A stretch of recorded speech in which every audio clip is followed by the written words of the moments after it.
A very good morning, good afternoon, and good evening to all.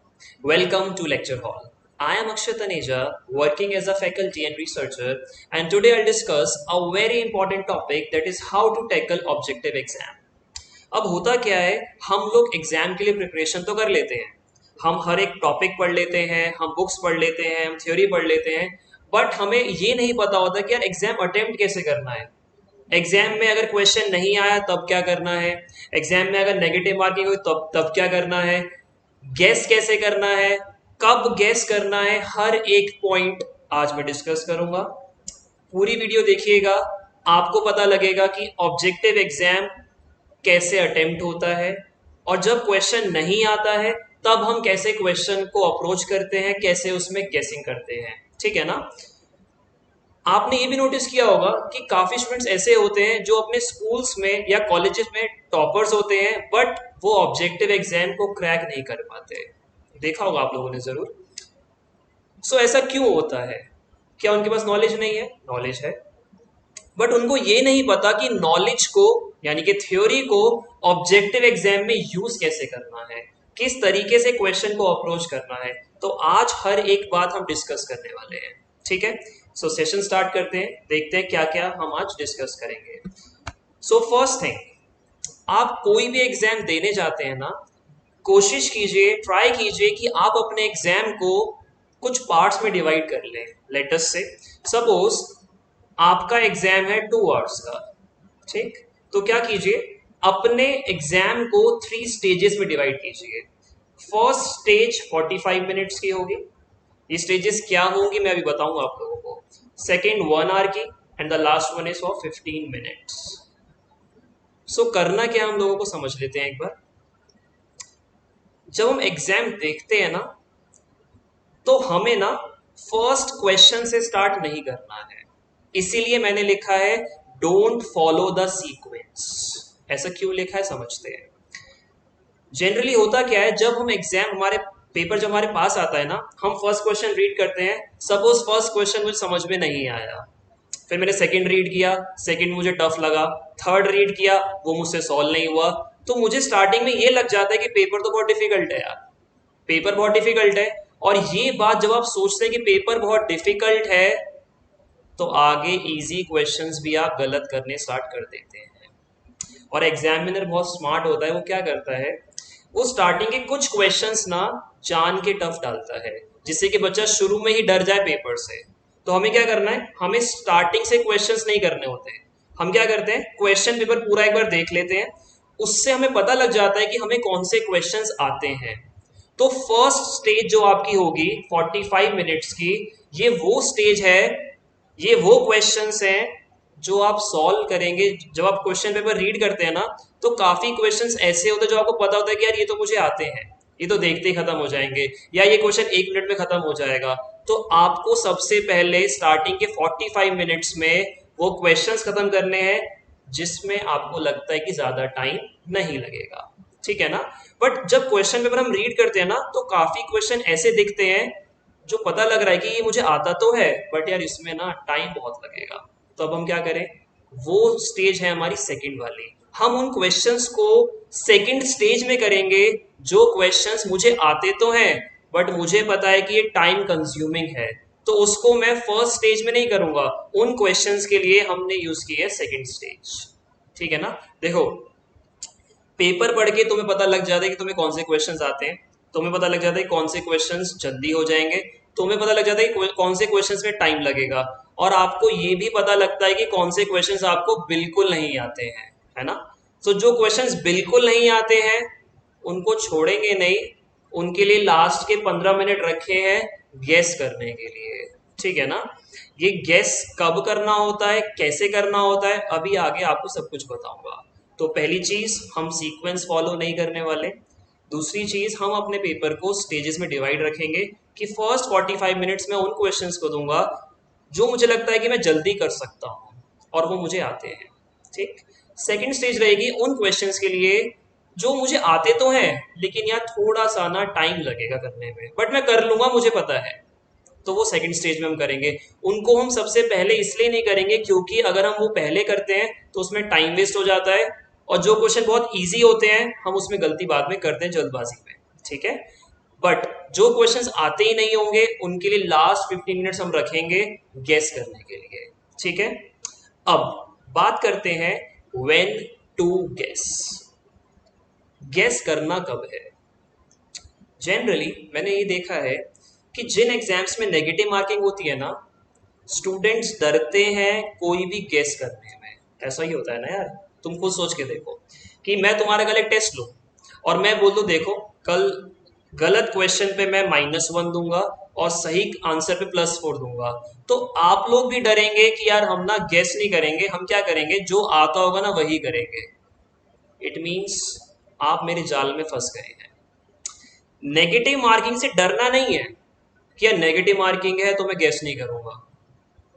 जो डर जाता है नेगेटिव मार्किंग से ना, 60% उसके क्वालिफिकेशन चांसेस कम हो जाते हैं। अब एक बात यहां समझते हैं छोटी सी, देखिए अगर नंबर ऑफ ऑप्शंस, मैंने कुछ लिखा हुआ यहां पे, अगर number of options multiply negative marks, इसकी वैल्यू अगर 1 या 1 से कम आती है तब हमारा गेस करना बनता है, तब हमें गेस करना चाहिए। समझो मेरी बात जरा, एक छोटी सी समझाता हूं मैं आपको। लेट अस से आपके पास क्वेश्चन में 4 ऑप्शंस हैं, जनरली 4 ही आते हैं, ठीक। और उसने आपको बोल दिया कि देखो भाई +1 दूंगा आपको सही आंसर पे और -0.25 करूंगा गलत आंसर पे। तो यानी कि यानी कि 0.25 मार्क जो आपका है वो नेगेटिव मार्किंग के लिए है। सो 4 ऑप्शंस आपके पास हैं, मल्टीप्लाई नेगेटिव मार्क्स कितने आपके पास 0.25 आपके पास है, तो इनका मल्टीप्लीकेशन कितना आता है? मल्टीप्लीकेशन आता है 1। यानी कि इस केस में गेस करना आपके लिए बुरा नहीं है। क्यों नहीं है अभी समझाऊंगा मैं आप लोगों को, ठीक। बट अगर ऑप्शंस आपके पास 5 आ गए, होता है ना किसी किसी क्वेश्चन में 5 ऑप्शन भी आते हैं, and multiply by negative marks is 0.25, तो इसका जो मल्टीप्लीकेशन है वो 1 से ज्यादा आएगा, यानी कि 1.25 आएगा। इस केस में गेस नहीं करना होता। जब ऑप्शंस 5 आएंगे तब तुम्हें गेस नहीं करना है, ठीक।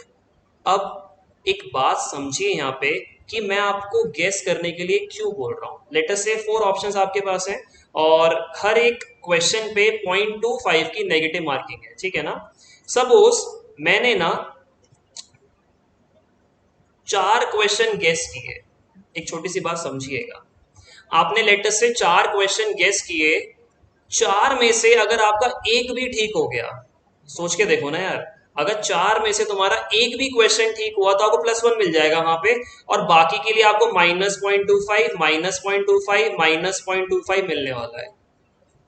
तो क्या आप माइनस में जाएंगे प्लस में जाएंगे? सोच के देखिए कि +1 आपको मिल गया और फिर -0.25 -0.25 -0.25, तो आप +0.25 पे ही रहे, आपको कुछ पॉजिटिव ही मिला है। 4 क्वेश्चन गैस करने पे ये है। एक बात सोचो, अगर तुमने 8 क्वेश्चन गैस कर दिए और उसमें से कोई से भी 3 ठीक हो गए, देखो 8 में से 3 गैस सही लग जाना it's not a big deal, क्योंकि मैं आपको भी बताऊंगा कि गैस करना कैसे होता है। अभी मैं क्या बता रहा हूं कि गैस कब करना है, तो आपको गैस तब करना है जब 4 ऑप्शंस हो और नेगेटिव मार्किंग से मल्टीप्लाई करके ऑप्शंस को 1 या 1 से कम वैल्यू आ रही हो, ठीक है ना, तब आप गैस कर सकते हैं। और गैस ऐसे नहीं है कि बस 1-2 गैस कराए हम तो सर, नहीं यार, गैस करो तो 8 10 12 क्वेश्चन गैस करो, तुम्हारे 2-3 भी ठीक हो गए तो तुम्हें कोई लॉस थोड़ी होगा। सोच के देखो, सोच के देखिए, ठीक है ना। सिमिलरली एक बात और समझनी है कि जब नेगेटिव मार्किंग है ही नहीं तब तो गैस करना ही है, तब क्या दिक्कत है? जब नेगेटिव मार्किंग है तो गैस तो मैं करूंगा, बट नेगेटिव मार्किंग होगी तब हमें ध्यान रखना है कि गैस कब करना है। इधर समझो छोटी सी बात, सपोज एक एग्जाम ऐसा है जिसमें +1 और 0.33, यानी कि +1 मिलेगा करेक्ट आंसर पे और 0.33 डिडक्ट हो जाएगा आपका गलत आंसर पे। इस सिनेरियो में गैस करना थोड़ा सा प्रॉब्लमेटिक है, क्योंकि जब आप 4 को 0.33 से मल्टीप्लाई करेंगे, सपोज 4 ऑप्शन है और नेगेटिव मार्किंग 0.33 की है तो 1 से ज्यादा आएगा, तो यहां पे गैस करना रिस्की हो जाता है। आप समझ रहे हैं ना, क्योंकि अगर आपका 2-3 क्वेश्चन गलत हो गए तो पूरा एक नंबर कट जाएगा सीधा, तो यहाँ पे रिस्की है। तो गैस कब करना है? जब number of options multiply by negative marks less than या इक्वल टू 1 होगा, ठीक है। और मेरे हिसाब से इंडिया में 90% एग्जाम्स ऐसे ही हैं जहां पे ये चीज फॉलो होती है कि number of options multiply by negative marks हमेशा 1 या 1 से कम होता है। ठीक है, सो आपको डरने की जरूरत नहीं है। तो गेस कब करना है, आई होप आपको एक क्लैरिटी थोड़ी सी मिली होगी गेस कब करना होता है। ठीक है ना। और गेस ऐसे नहीं कि एक दो क्वेश्चन गेस करके आओगे, गेस थोड़े ज्यादा करके आएंगे कि दो तीन भी ठीक होंगे तो भी हमारा कंपेंसेशन हो जाएगा। Fine, okay.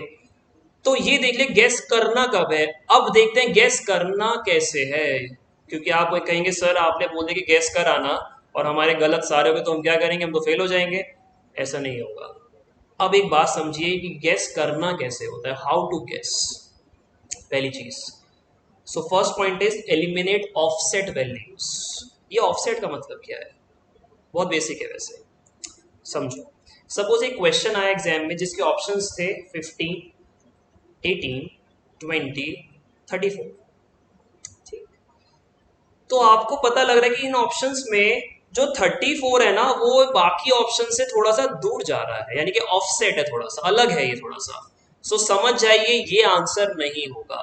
80 to 90% केसेस में ऐसा ही है अकॉर्डिंग टू माई एनालिसिस, कि जो ऑफसेट वैल्यूज होती है ना, जैसे कि सपोज ऐसे दे देगा वो आपको, लेटेस्ट से 50, 60, 70 एंड 110। तो मेजोरिटी ऑफ टाइम ये देखा गया है जो वैल्यू बाकी तीनों से बहुत दूर जा रही होगी ना वो आंसर कभी नहीं होती है। ठीक है, सो हम कोशिश करेंगे सबसे पहले हम देखें कि क्या कोई ऑप्शन में ऐसी वैल्यू है जो बिल्कुल ही ऑफसेट है, क्योंकि वो वैल्यू सिर्फ आपको कंफ्यूज करने के लिए दी होती है, वो कभी भी आंसर नहीं होती है। ठीक है ना। सो लेट अस से 15, 18, 20 एंड 34, तो समझिए 34 आपका आंसर नहीं होगा, इसको एलिमिनेट आप कर सकते हैं। ठीक, तो ये पॉइंट हमें दिमाग में रखना है, बहुत बार मैंने ये देखा एग्जाम्स में ऐसा होता है। ठीक, सेकंड, ऑप्शंस साउंड सिमिलर। अब इसका मतलब क्या है समझिए जरा। एक क्वेश्चन एग्जाम में आ गया और उसके आपको चार ऑप्शन दे दिए उसने। सपोज ऑप्शन देखिए क्या दे रहे हैं उसने आपको, ऑप्शंस क्या दिए। ऑप्शंस है 3-1, 3-1, 3-4, 6-5, 1-3, 1-3, 2-9, 2-0।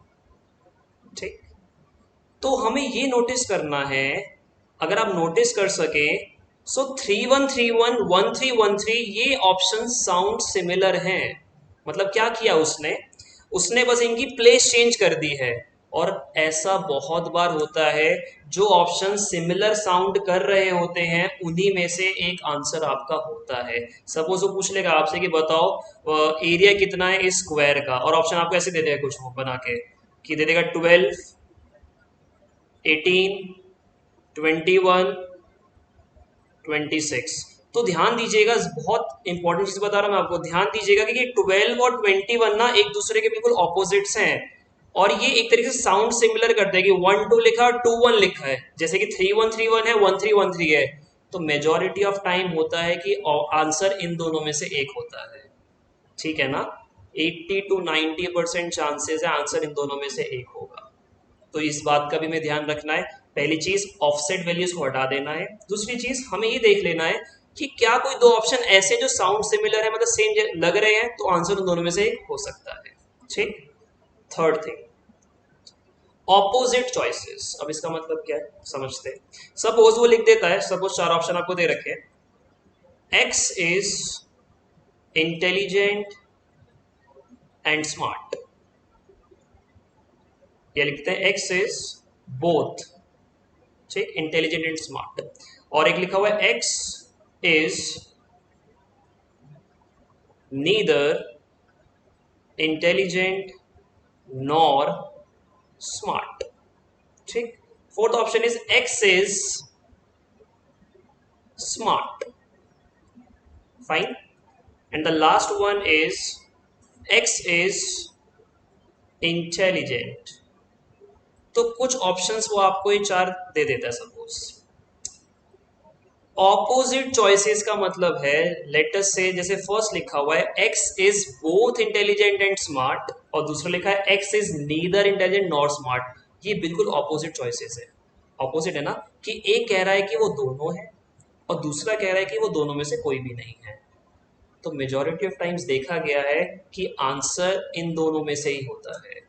कभी भी x is smart, x is intelligent answer नहीं होता है। 90% केसेस में क्या होता है, जो ऑपोजिट चॉइसेस होती है ना, वो आंसर होने की प्रोबेबिलिटी बहुत ज़्यादा होती है। इन चीज़ों का यूज़ थेरेटिकल क्वेश्चंस में हम ज़्यादा करते हैं कि दो स्टेटमेंट्स ऐसे हैं जो एक दूसरे का ऑपोजिट कह रहे हैं, यानी कि कॉन्ट्राडिक्शन चल रहा है, तो 90% देखा गया कि आंसर इन दोनों में से एक होता है। इस बात को भी हमें दिमाग में रखना होगा, ठीक है ना। मेजॉरिटी ऑफ टाइम्स देखिए, ये सब चीजें हम तब सोचते हैं जब क्वेश्चन नहीं आता बिल्कुल भी हमें, और हमें गेस करना है, तब हम इन बातों को दिमाग में रखेंगे। ऐसा नहीं है कि हर बार ऐसा होता है, समझ रहे हो ना। ये तब देखना है आपको जब आपको क्वेश्चन समझ में नहीं आ रहा है और आपको गेस करने का मन है, तब इन चीजों को दिमाग में रखिएगा। Next, all of the above and none of above. According to a survey, आप गूगल पे देख सकते हैं, एक सर्वे हुआ था, उसमें ये पता लगा है कि 60% चांसेस होते हैं कि अगर ऑप्शन में ऑल ऑफ द अबव है और नन ऑफ अबव है तो आंसर यही होता है 60% केसेस में। तो एक सजेशन छोटा सा मैं आपको दूंगा कि जब आप एग्जाम देने जाएंगे और सपोज एक क्वेश्चन आता है जिसका आंसर आपको आता ही नहीं है, आपको आपको पता ही नहीं क्वेश्चन क्या पूछ रहा है, बट ऑप्शन में अगर आपको दिखता है ऑल ऑफ द अबव या नन ऑफ अबव, आप उसको चूज कर सकते हैं जब आपको क्वेश्चन बिल्कुल नहीं आता है और आपको गेस करने का मन है। बात समझ रहे हैं। So according to a survey 60% chances होते हैं कि answer all of the above है या फिर नन ऑफ अबव है। इस बात को दिमाग में रखिएगा, ठीक है ना। Next, most probable answers. Okay, चार ऑप्शंस होते हैं, ए, बी, सी और डी। अब एक ये भी देखा गया है कि मेजॉरिटी ऑफ टाइम्स जो आंसर्स होते हैं वो बी और सी में से एक होता है, majority of times. Option A आपको लगेगा कि यही आंसर है, क्योंकि ऑप्शन ए वो जान के क्लोज बनाते हैं। हाँ, जो आप क्वेश्चन सॉल्व करते हैं ना, उसका आंसर जो आपका आता है ना, उसके क्लोज वो ऑप्शन ए जान के बनाते हैं। बट ये देखा गया है कि आंसर बी और सी में से एक ज्यादातर होता है। तो हम क्या कर सकते हैं यहाँ पे कि सपोज मुझे क्वेश्चन नहीं आता बिल्कुल भी, ठीक, और मुझे ना ए और बी में बहुत कंफ्यूजन हो रहा है, मतलब मुझे लग रहा है कि मैं ए पे टिक करूं या बी पे टिक करूं, बट मुझे क्वेश्चन सही समझ में नहीं आ रहा, मुझे गेस करना है, तो आप बी के साथ जाइए, ज्यादा चांसेस है कि आपका आंसर ठीक होगा। सिमिलरली अगर आप सी और डी में कंफ्यूज है तो गो विथ सी, बट अगर बी और सी में कंफ्यूज है तो आई विल सजेस्ट यू कि आप बी के साथ ही जाइए, क्योंकि मैंने देखा है कि यार आंसर बी ना बहुत बार होता है, ठीक है। सो बी और सी ऑप्शन ज्यादा प्रोबेबिलिटी वाले आंसर्स होते हैं। सो आप इनके साथ जा सकते हैं तब जब आपको गेस करना है, क्वेश्चन नहीं आता है, ठीक है। सो बी और सी के साथ आप जा सकते हैं। अगर कंफ्यूज ए और बी में है, you can go with B. If you are confuse between C and D, you can go with C. Fine. So B और सी की प्रोबेबिलिटी सही होने की बहुत ज्यादा होती है, ठीक है।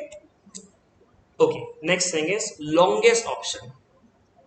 ये चीज एप्लीकेबल है थ्योरेटिकल पेपर में, जैसे कि इंग्लिश का आपका सब्जेक्ट होगा, उसमें पैसेजेस आते हैं और उसमें लंबे लंबे ऑप्शंस आते हैं।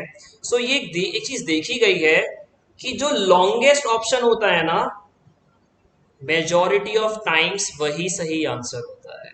अच्छा, एक छोटी सी बात बताओ मुझे कि सपोज मैं आपको बोलता हूं कि यार एक क्वेश्चन फ्रेम करो।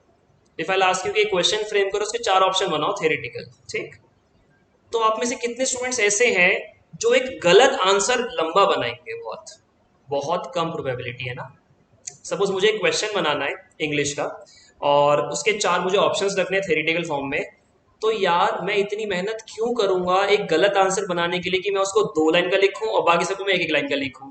सोच के देखिए जरा एक बार, ये एक ह्यूमन साइकोलॉजी है, मतलब एक नॉर्मल टेंडेंसी होती है कि मैं सही आंसर पे टाइम तो लगा दूंगा लिखने में, बट एक गलत आंसर को मैं जल्दी निपटाता हूँ। सो ये देखा गया है कि लॉन्गेस्ट ऑप्शन जो होता है ना, मेजॉरिटी ऑफ टाइम सही होता है। तो अगर तुम्हें गेस करना है, तुम्हें क्वेश्चन नहीं आता है और उसमें एक लॉन्गेस्ट ऑप्शन है थ्योरेटिकल फॉर्म में, आप उसको चूज कर सकते हैं, ठीक है।